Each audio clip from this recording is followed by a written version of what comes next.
Although many military experts opposed the Incheon assault, it developed into a brilliant success that exceeded MacArthur's own expectations. General Walker's 8th Army broke out of the Pusan Perimeter, closed the vise on the NKPA, and, with the 10th Army Corps, finished the emasculation of the enemy. After driving the North Koreans back beyond the 38th parallel, UN forces were faced with a difficult decision. I remember the debate, and there were some hard feelings about it. You know, whether you cross that parallel and in pursuit, and total defeat and reunite Korea, and whether or not you limited action. So the limited war, there was those that are against limited and had strong feelings about it, and of course MacArthur was against it and wanted to pursue. The problem came when we got to the 38th parallel, and MacArthur was willing and wanting to go across the 38th parallel to invade North Korea and end this thing once and for all, because he said, if I go back to Japan, these guys are just going to come back. On September 27, 1950, General Douglas MacArthur received a directive from President Truman and the Joint Chiefs of Staff, detailing further military action in Korea. While the directive's second section listed his military objective as the destruction of the North Korean armed forces, it also cautioned him against any action that would bring other communist forces into the war. The Chinese had warned the United States, they had warned Great Britain, they had said in numerous messages that if you invade and go across the 38th parallel, we're coming in. There was a concern that the war would spread and that China would be in war with China and would be in war with Russia. So that was a big part of the debate. There was fear that this would happen, and they wanted to exercise due care not to create that situation. On September 30th, the issue of invading North Korea was brought before the United Nations. The UN voted to conduct operations above the 38th parallel and gave the task of capturing Pyongyang, the North Korean capital, to the 8th Army. Smith's 1st Marine Division fell under the jurisdiction of 10th Corps Commander General Almond. And then that became a very issue for the UN, and then had to make a decision in the General Assemblies because the Soviet Union was going to veto anything in the Security Council. And even though most Americans and most people felt it was the right thing to do to go ahead across the 38th parallel, we see that General MacArthur was certainly that way. People hesitated and allowed it to be the vote taken, in which actually only 5 countries voted against it, and 47 voted for it to go across the 38th parallel, even though the original mission as we saw it, was to take North Korea and push them back across the 38th parallel. On October 1st, MacArthur issued a radio broadcast addressed to the Commander-in-Chief of North Korean forces, demanding their surrender. His request went unanswered. One day earlier, Chou En-lai, Foreign Minister of Communist China, had observed that his government would not tolerate the crossing of the 38th parallel and would not stand aside if North Korea were invaded. This thunder out of China was of no effect. That night, MacArthur again asked for the surrender of North Korea and again received no reply. On October 8th, UN forces led by ROK soldiers crossed the 38th parallel. That whole issue is that you got to understand, MacArthur is a soldier, is an old soldier who believed that the only thing war is good for is you got to have victory. So he was going to annihilate these people and annihilate this government so they would never come back. And he was going to drive them to the Yalu River, which is the borderline between Manchuria and North Korea.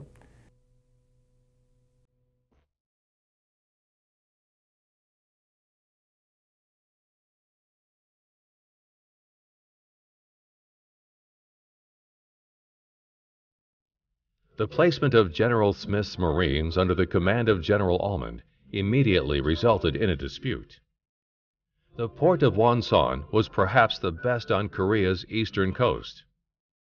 Seizing it would provide UN forces with another logistic support seaport, one closer to the battlefronts than Pusan, and with greater handling capacity than tide-encumbered Incheon. Despite the bombings of the summer, the Wonsan docks remained to all intents undamaged. These facilities, protected by Kalma Pando on the east and by a breakwater to the north, included a 900-foot concrete wharf with sheds, railroad sidings, and cranes, and with 4 fathoms or more alongside, as well as piers for smaller vessels. The town had rail and road connections with the East Coast routes, with the Seoul corridor, and with Pyongyang. And as a final bonus, the base of Kalma Pando had an excellent airfield, originally developed as a Japanese naval air station. Taken together, the facilities of Wonsan constituted a prize that any military planner would value.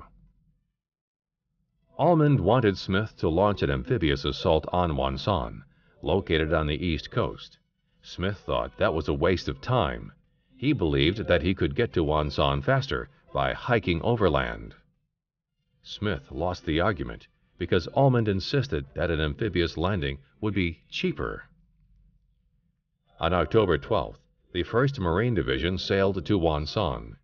But before the Marines reached their destination, the Navy found the harbor of Wonsan seeded with thousands of Soviet mines.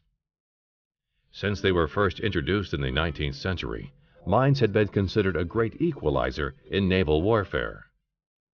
Nations lacking naval strength would often use mines to slow down and cripple enemy ships. North Korea was no exception.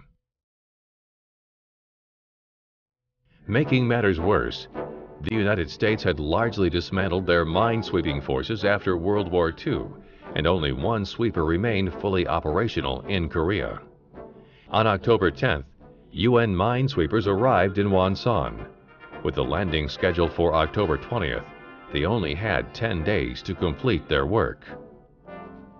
The Marines spent a week cruising about the Sea of Japan, while a hastily assembled group of wooden and steel hull minesweepers teamed up with Navy aircraft carriers and dive teams to carve a path through the minefield. 4 ships were lost during the operation. On the afternoon of October 19th, the transport and tractor groups of the landing force arrived in the Korean Gulf. The flagship, Mount McKinley, with the attack force and Marine Division staffs, embarked and anchored in the swept channel area. The remaining ships were ordered to reverse course and so maneuver as to return at daylight on the 21st. Further delay brought repetition of these instructions, and until the morning of the 25th, the attack force steamed back and forth, first south and then north again, through the Sea of Japan. This process, designated Operation Yo-Yo by the crowded and disgruntled Marines, had some serious implications.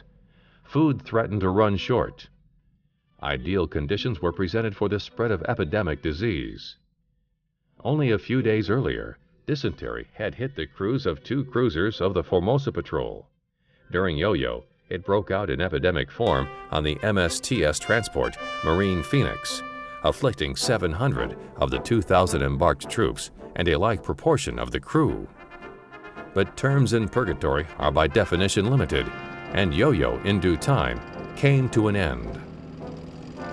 Beginning at 1500 on the 25th, the ships of the attack force moved in column through the swept channel to drop anchor in southern Yonghungman. When the 1st Marine Division landed at Wonsan on October 26th, they found the ROK Army in possession of the city, and Bob Hope's USO entourage entertaining the troops. For the Marines, the only casualties were those 84 dysentery victims who had to be hospitalized, and even when the losses of the minesweeping force were reckoned in, the bill in military terms was small. Throughout the period of Operation Yo-Yo, 8th Army had been advancing in the west. In the Central Mountains, the Korean Second Corps had continued northward. Moving onward from Wonsan, ROK troops had entered Hamhung and Hungnam On October 17th, by the time the Marine Division came ashore, the front was more than 50 miles to the northward and was still moving. In these circumstances, General Ullman's force found its mission changed. The speed of advance into North Korea had obviated the need for a westward thrust by the units of 10th Corps.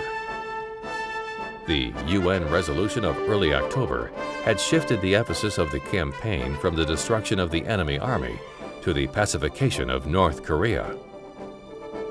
A new scheme of maneuver had consequently been developed by GHQ, and 5 days before the Wonsan landing, 10th Corps received orders to advance to the north. After we cleared everything north of Seoul there for a short distance, we went back to Seoul, loaded ship again, went all the way around the peninsula, and went in for the Wonsan landing in about August. But this thing had been cleaned out by the time we could get around on the ships, been cleaned out by the ROKs, the Republic of Korea Army, and we just made an administrative landing. After their entire force landed at Wonsan, General Ullman's 10th Corps proceeded to the Chosin Reservoir. It was at Chosin Reservoir that the Marines would make history in fire and ice.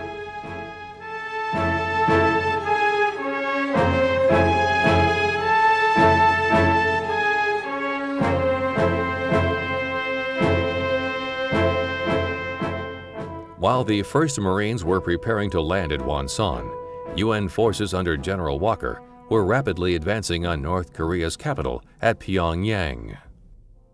They went into a maneuver called exploitation, which whenever a battle has been fought and there's a disintegration, the battle has been won and there's a disintegration of the defeated forces, they are disorganized and they're easy to defeat, and so pursuit is a maneuver where you risk more than you would ordinarily.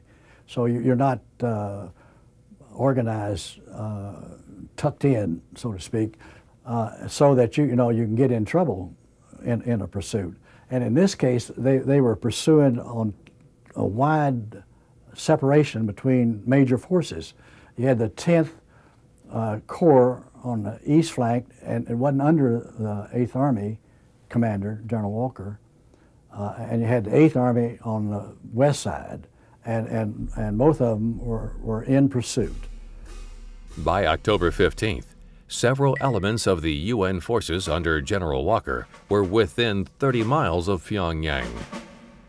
The Republic of Korea soldiers, who had been given almost a week's head start, were making particularly good progress. The South Korean soldiers put together a string of victories in the mountains southeast of Pyongyang. As UN soldiers continued to gain ground, the North Koreans had increasing difficulty organizing defensive positions. As the UN forces approached Pyongyang on October 19th, the North Korean soldiers blew up several bridges around the city before joining their government in a general retreat. After securing the city, MacArthur recognized the communist retreat as an opportunity to capture high-ranking North Korean officials and to possibly rescue American prisoners of war. Immediately, he ordered the 187th Regimental Combat Team to be flown north of the retreat and hold a blocking position along the Chongchon River.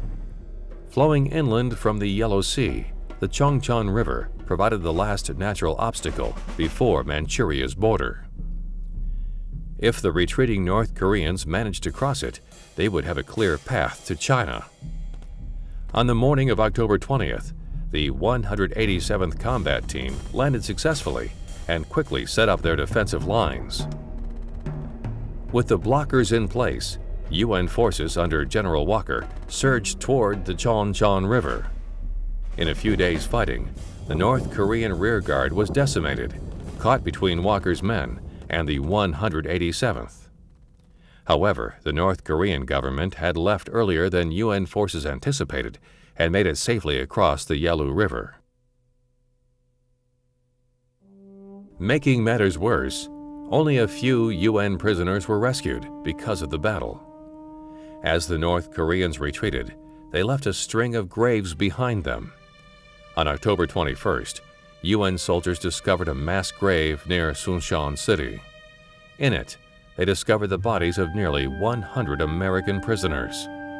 A few prisoners managed to survive the massacre by faking their deaths and hid in nearby bushes until they were discovered by UN soldiers. They had been riding in a prison train heading north when it suddenly stopped for dinner. 100 prisoners were let off the train and sat down as they waited their turn. Instead of feeding them, the KPA soldiers opened fire. UN soldiers would find other such graves as they continued north. After the Battle of the Chongchan River, MacArthur had to decide his next move. He was already venturing dangerously close to the Manchurian border, and proceeding further risked war with China. With little hope of a North Korean revival, it seemed as if the Korean War was over. Most people were satisfied with what UN forces had accomplished. However, on October 24th, MacArthur ordered his men to continue their advance to the Yalu River.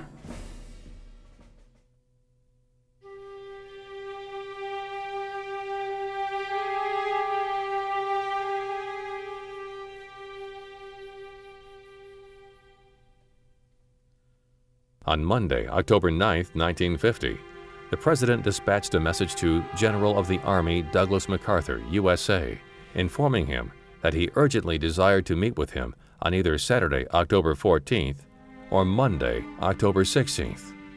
The President suggested Honolulu as the place for the meeting. The President added that he realized the difficulty that faced General MacArthur with a new campaign starting or in progress, and that if he felt his presence in Japan or Korea was of critical importance, he, the President, would consider meeting him on Saturday morning, October 14th, at Wake Island. General MacArthur stated that if agreeable to the President, he would report to him at Wake Island on Saturday morning, October 14th. On the morning of the 14th, President Harry S. Truman arrived at Wake Island to meet with MacArthur. Since the commander of UN forces in Korea had not returned to the United States after World War II ended, he had never met President Truman. With UN forces driving ever closer to the Manchurian border, Truman wanted to make sure that he and MacArthur were still on the same page. They were not. For more than an hour, they discussed the Japanese and Korean situation. The general assured the President that the victory was won in Korea, that North Korea was ready for a peace treaty, and that the Chinese Communists would not attack. A general discussion was carried on about Formosa. The general brought up his written statement to the veterans of foreign wars about the course of the war, which had been ordered withdrawn by the President. The general said he was sorry for any embarrassment he'd caused, that he was not in politics at the time, and that the politicians had made a chump out of him in 1948, and that it would not happen again. He assured the President that he had no political ambitions.